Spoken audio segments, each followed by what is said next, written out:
ஒரு ஊர்ல ஒரு ராஜா இருந்தாராம். அந்த ராஜாவுக்கு அரிய வகை பொருட்களை பயன்படுத்தணும்னா ரொம்ப பிடிக்குமா. ஒரு நாலு கைவிசிறி விற்கிறவர் ராஜா ராஜா இது ஒரு அரிய வகை கைவிசிறி, இதை வாங்கிக்கோங்க, 10 தங்க காசுகள் தான் சொன்னாராம்.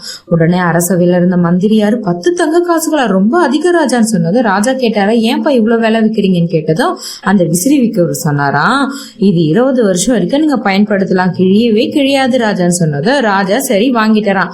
ஆனா இது மட்டும் 20 வருஷம் இருக்கும் வரலன்னா உன்னை சிறையில புடிச்சு போட்டுருன்னு சொன்னாராம். சரிங்க ராஜா சொல்லிட்டு விசிறி வித்துட்டு போயிட்டாராம். விசிறி விக்கிறவரு ராஜா பயன்படுத்த ஆரம்பிச்ச 2வது நாள்லயே விசிறி கிழிஞ்சு போச்சான். உடனே ராஜா அங்க இருந்தவங்க கிட்ட அந்த விசிறி விற்றவரை போய் கூட்டிட்டு வாங்கன்னு சொன்னதும் விசிறி வித்தவர் வந்தாராம்.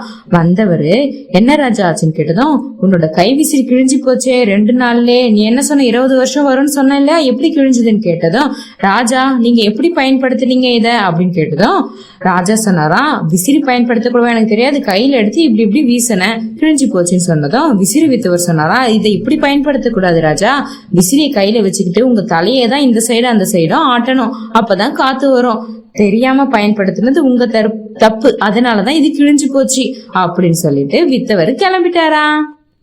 இது போன்ற நல்ல கதைகள் மற்றும் விடுகதைகளை கேட்க தொடர்ந்து சப்ஸ்கிரைப் பண்ணுங்க அருமையான கதைகள் சேனலை.